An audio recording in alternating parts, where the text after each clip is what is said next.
Now let me show you how to set remote start. And 3 times. Okay. 3 lock, press. Unlock. Trunk. Finding car. Okay, lock. Times.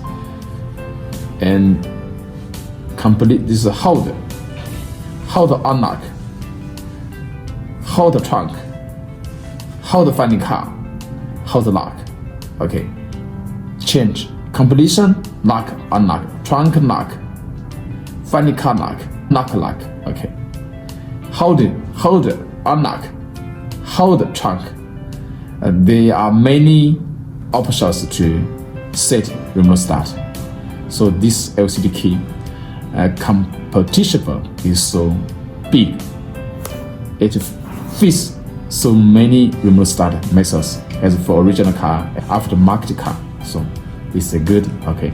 After setting, you will find in this one, remote start. You don't need to press this 3 times and hold this.